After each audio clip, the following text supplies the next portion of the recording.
Hello and welcome to another HP Gaming GameLINK video. My name is Matt and today we're going to be unboxing something very special. We are going to be having a look at Isles of Terror from Voodoo Games. It's a game for 1 to 4, possibly 5 players, because I can't remember what it was that we backed on our Kickstarter campaign.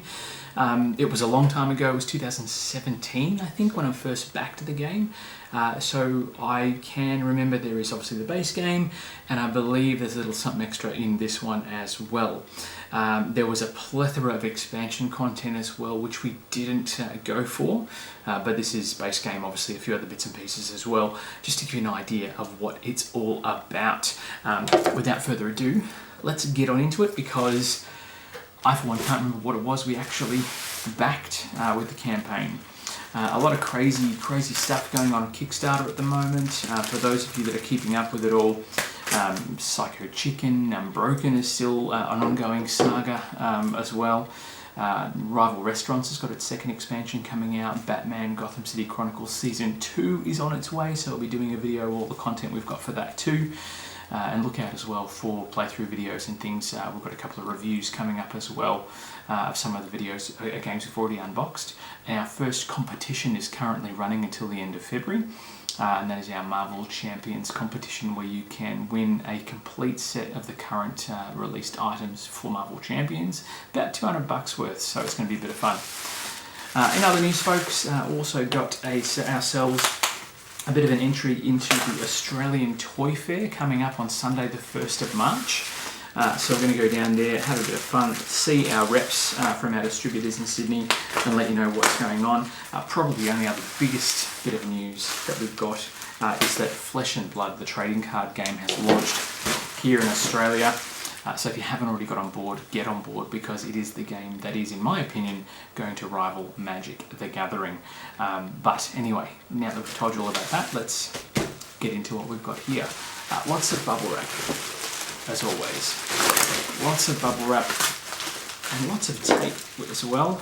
Very secure packaging, which I'm very happy with, because I know there's some special bits and pieces in this box that we don't want to get damaged. Foam fillers and things as well. Very handy little bits to hold on to for storage. Bits and pieces on the floor. These components can go over there. This can here. And as always, the plastic goes onto the floor. Now, we'll get to that one in a bit. First and foremost, that's a big heavy box. Not as big as Monster Slaughter was, but at the same time, there is a lot of content in this box. It's quite thick, durable, very heavy. The artwork is a bit foreboding as well, which I kind of like. I've got this because I'm looking forward for the solo experience with this one. I find a lot of times, particularly because our kids are still quite young, they can't take on something as heavy as this, but being able to get into something like Fallout, which was one of our last unboxing videos, and something like this as a solo experience as well, is fantastic. So I'm really looking forward to how this plays in that competitive style, but also as a solo experience too. Now, Voodoo Games are just about to launch their next Kickstarter, which is Night Tales, which is sort of a tower defense style game. We'll be looking into that a little bit as well. So if you want to get involved and want to join us as a group backing, we are starting to do those as well. Simply hit us up at orders@hpgaming.com.au. Get involved. We'll be able to let you know details, costs associated with that sort of stuff, and you can get in on this action. This one here is, again, as I said, very heavy. The back of the box, a lot of plastic on the floor, is here. You've got obviously the big map campaign, all sorts of other bells and whistles as well in the box here too. The artwork, very funky all around the outside, but hey, that's not what we're here for. We're here to get into the guts of the box. So let's open her up. It's a bit exciting, and see what's going on. Okay, so that's cool. When you first open a box, especially something as big and as heavy as this, the first thing you want to see, or first thing you should see, should give you an idea about what you're in for. What's the first thing we see? A big ass board, and I mean a big ass board, but it's got this dirty great big dagger stabbed right into the middle of it, so that's kind of cool. Now when I said big, I mean big. This is probably one of the reasons why the box is so goddamn heavy, because it is folded up into six big sections, and of course it's double-sided as well. So just for perspective, there's one side of the board there, and then on the other side, which I think is designed for different campaign experiences, if you can still see me there, there is a lot going on, and I apologise if that looks like it might be upside down, but yeah, a lot going on the board there. Lots of different symbols and components, places for all sorts of gear. It doesn't look like a game where you'll have stuff off the board. It all takes place on the board, which is very cool, with the exception of your own player boards as well. Wow. Rulebook. Wow, the rulebook is very thick. It is like, my gosh, it's thick, but it doesn't look too complex. The text and typeface is quite large, so easy to read, which I like. The logo is sick. That's cool.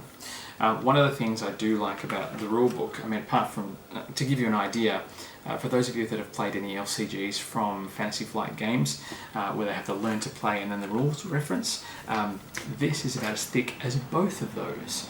So lots going on, obviously lots of different components and play styles and things as well to consider. So yeah, lots going on. Then you've got the, looks like a rule book again, but it's in German. So they've got multiple languages covered there as well. Punch boards, punch board tiles, because hey, who doesn't love a good punch board? So in here, I think we've got the upgraded base game, which includes the bags for everything, which is similar to a video we did for Valley of the Alchemists, which just makes pack up and put away and setup time really lightning quick. The components that are involved here for the chipboards obviously go into the different bags to make setup a breeze, and also pack down a bit of a breeze as well. The navigation tokens have little compasses on them, which is cool. And then on the back you've got different things, food sources, events, different factions and enemies, huts, that sort of stuff as well. And as far as the punch board quality, it's a nice thick card, very durable, makes a good noise that you want to have when you're playing with the different chit tokens as well. Yeah, they function as they should, which is awesome. More food tiles, more weapon tiles. There's all sorts of dragons and fictitious fantasy creatures on this as well, which I think what appealed to me about this is with the adventure gaming component. Obviously the board is just the island and you don't know what's happening until you explore those areas, which is similar to things like Fallout, Australia as well, by Martin Wallace, which is very cool. But I like the idea that it was sort of conquistadors, Spanish Armada, that sort of era. Piracy as well comes into play with a fantasy element, which was way cool. So looking forward to getting into the guts of this as well. Here you've got little tokens for the other parts of the board, which look like they represent food, card resources, maps, etc. And then you've got what looks like tiles for the actual map itself. So ocean tiles for ships, etc. Different ships for different people, and then you've got the different totems and totemic points as well on the board too. The map tiles have different symbols on them for different rivers, different fjords, things like that too, which is very cool. I'm excited to sort of go through the rule book and work out what components are for what things. Very cool indeed. We've got here adventure set books. Okay, so the different scenarios here can piggyback onto each other. You can play standalone games, but there's also scenarios, so campaign mode as well, which is really fantastic. Again, in German and also in English. It is heavy, very heavy. It's quite thick. There's a lot to go through here. It talks about doing the campaign with one player as well. There's up to 6 players, which I think is very cool. Lots of replayability. I won't go into the specifics of that because there's probably going to be spoilers, which we just don't want to get into. Now, more chits, more tokens, admiral tokens, map tokens. Looks like gold doubloons as well. Currency, very important to have all sorts of gold in there.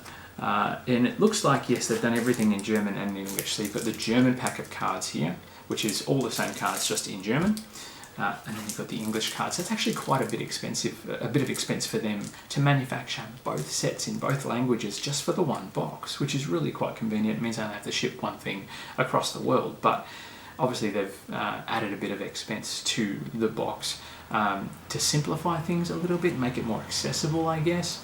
But it also means you get 2 sets effectively of all the components, except for like the board and a few other things that are a bit more generic, which is very, very cool. I like that they've given that attention to detail. We'll have a look at the cards because I've got them in my hand. Why not? Let me just go through these here. Get through the plastic. Plastic goes on the floor, plastic on the floor. Just an English title card which tells you what it's all about. Then you've got here different cards for different factions, because there are several different factions in the game, different enemies to play through as well. I'll get close-ups of all these cards. The backs of the cards are quite nice.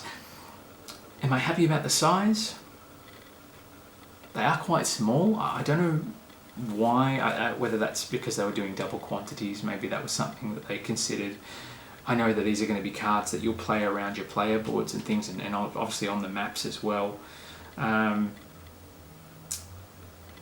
text is quite large on some of these. They probably could have done with a next size up, I guess, but there's probably method in the madness, and obviously when we play through the game we'll be able to understand that a little bit better. But again, different faction cards, cards with the logo of the game, cards with the scenario of the game, so obviously they're for different things. I have to be careful, don't want to spoil things for myself too much there. But there's lots of goodies to go through in that set, so we'll have a look at those in close-up a little bit later on. Okay, looking here, we've got player boards. So these look like the different factions that you're up against. So you've got Marauders, this is the English side, Marauders, the Devastators, and the Savages. And it looks like they have different reactions to the tiles you're on based on the different factions that you might uncover, how they move, how they behave, how they attack. The Devastators look quite unpleasant, a little bit orcish, demonish almost.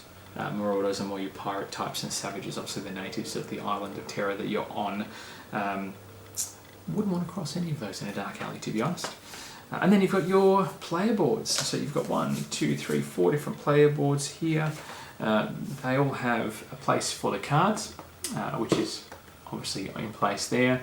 Also different ways to navigate through abilities. Looks like you can trade meat for gold, gold for meat, that sort of thing, to manage your resources, which is very cool. And again, a German and an English side. We've also got, I was talking about before, the different faction bags. So there are 4 factions in this box. There were 2 other factions as an add-on, so you can play with up to 6 if you wanted to get the expansions.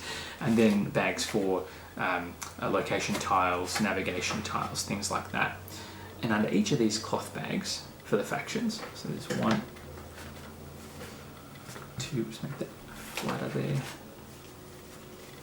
3,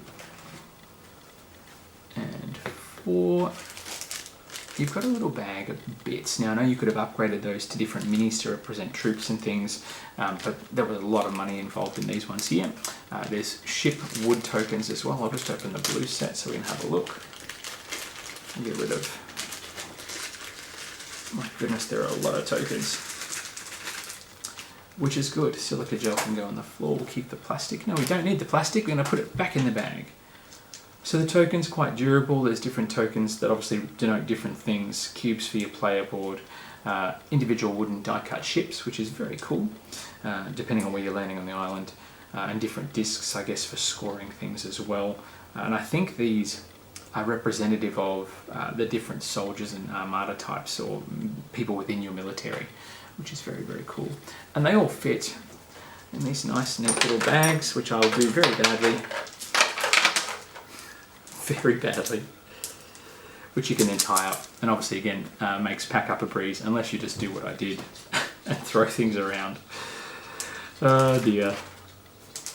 And I'm not even drunk, but that's okay. That's okay, these things happen. So, but at least it will give us an idea of how it all sort of looks, how it all sort of works. And again, as I said, it's a nice way to sort of tidy up and put everything in its place. Now we've got the dice. Now these are battle dice for different things. Some defense dice for adventures, that sort of stuff as well. You get the 2 sets of dice in each pack, and they've got quite a bit of weight to them. They've not just been printed, they've actually been engraved, so they're actually carved into the dice themselves, which is I love it. There's the normal 2 sets of D6, 5 D6 in 2 different colours. Plastic ones can go on the floor, I don't need those. And they've also got the 8 D8s, 4 in 2 colours, so red and blue, obviously attack, defence, that sort of things, explorers and defenders. And they have just standard 1 to 8s on them. They look like they're going to roll pretty well. I'm just going to put them here, give them a shake. They work, which is good. I'll get a close-up of those as well, because it's simple design, but they're quite detailed, which I really like too. I think there is a lot to go through in the game alone, which is what you want in a game. You want as much content as possible. The solo campaign, as I said, I'm really looking forward to. It's going to be amazing. But there's still something else. We're not done yet, even though we've gone through most of the content of the box. You see, I've made a little space here for a little something extra. We can't just back a base game on Kickstarter. There's always something a little bit extra. So instead of using these little wooden bits, which we can do for the game, we have got the add-on miniatures pack. Now, this is designed for, I think, can be substituted in. So if you're playing a 1-player game, you can use the other factions to represent the other minions that are on the board, purple, red and yellow. The minis here, funnily enough, are blue, purple, red and yellow. So depending on the different factions and how the game goes, obviously different minis can be substituted for different things. Otherwise, you've got all the tokens there to use as well if you run out of minis, which is great. But this is what we're all here to see. So let's just open her up and have a bit of a squeeze at what is in this nice, neat little package, shall we? Open it right up here. Elastic goes on the floor. It's a nice, sturdy box. It's all of the wooden tokens. There's enough miniatures in here to replace all the wooden tokens that are in that base game, which is awesome. I love it, I love it, I love it, I love it, I love it. Let's have a look and see what we've got here. Oh my. Let's put this there. So rather than being in trays, which I would have preferred because obviously keeps the minis a bit safer in transport, they've bagged them all up individually, which is okay. The miniatures pack wasn't super expensive, so I wasn't expecting the most quality, the best quality imaginable. And looking at it already, some of these are a little bit out of shape, which is not just the manufacturing process. It could very well be shipping, the way it was packed, all that sort of stuff as well, when it was manufactured, and not necessarily during the shipping process. However, we have got, let's get the purple set out, because purple's sort of our colour, as you can tell. Purple, purple, purple, again in 4 colours there. And obviously there's 4 complete sets, so these sets are all the same. I just realised too, the purple might get lost, so we may put out some different ones for comparison. We talked about that ship wooden piece that we had. This is much nicer. It is a little actual wooden ship, or sorry, a plastic version of the wooden ship with much more detail, and sailing across the seas in that will feel much more outstanding. Different huts that obviously you can construct and place your settlements on the island as you go through, and it looks like you've got totem tokens and markers as well. It looks like there's 5 per faction there. And then in this little baggie here, I have to decide whether I want to put the wooden tokens in there or the minis. I don't know how the minis will go because they are very tiny. You've got little warrior tokens, so these look like the little savage crew. Amazoness guys, they are tiny, as you can see, they are really, really tiny. Still quite a bit of detail on there though, which I don't mind. Lots going on there. And then you've got different priestesses and things as well. See, this is what I mean. In the manufacture, in the box, that's an incredible lean. Like that's a Michael Jackson Smooth Criminal Shoes lean, which is actually quite unnatural. So I have to be very careful how we bend those back up. If I look for, there's only one of those. There's no other spares. So we might have to be very careful and heat and bend that back into shape. Easy enough to do, but not the best quality in the world, but hey, you get what you pay for. It is what it is. So those are those ones. I'm just going to show you some blue ones of the same, particularly because the purple sort of gets a bit lost. On a purple mat, funny that. But here we've got the bits and pieces as well there, the buildings, the blue ship that we talked about, which is way cool. That's one of the best ones I think I've seen so far. The detail on that is actually better than on the actual mini sculpts themselves. The little mini tokens as well. And where's our blue friends? There. And again, we'll get some close-up shots that put in. In fact, you may have already seen some because I may have already overlaid them, but that's okay.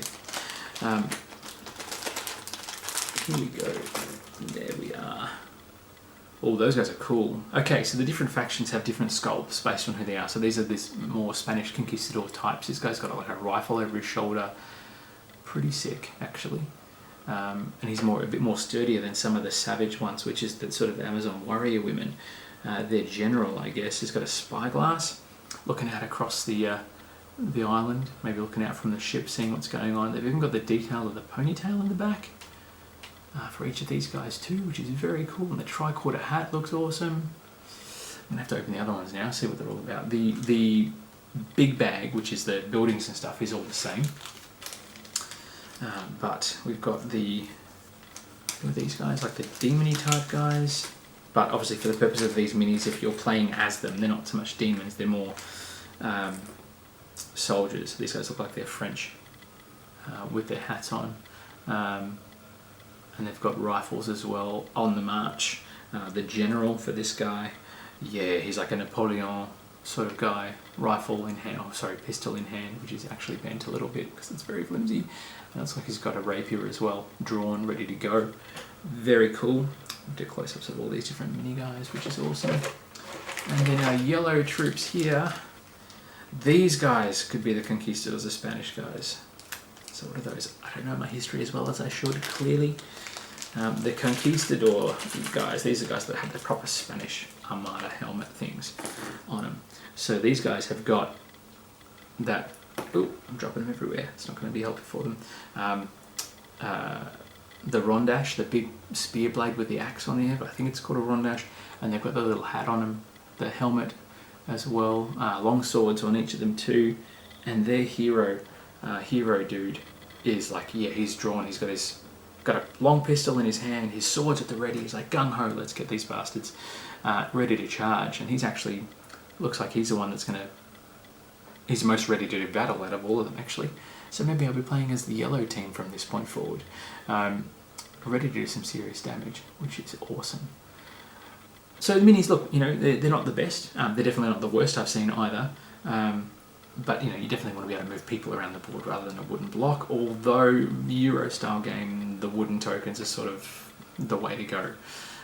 So at least they've got a best of both worlds, which is kind of cool. And that is all the content we have for Isles of Terror by Voodoo Games. I will let you know down the track once I've had a bit of a crack how it plays. If you'd like to have any, or if you have any questions about anything you've seen here, by all means pop them in the comments below. I'll get back to them straight away and obviously answer some questions for you if you have any. If you haven't already, can you please smash that subscribe button so you can stay in touch with everything we post here on YouTube on the GameLINK channel. There'll also be some more GameLINK Junior videos coming with our other host Charlotte, who is a very, very keen gamer. I have raised her well. Until next time, folks, get back to the table, keep playing games, game on, game hard. May all your roles be great ones, and we'll see you back at the table very soon for some more gaming videos. See you soon. Bye for now.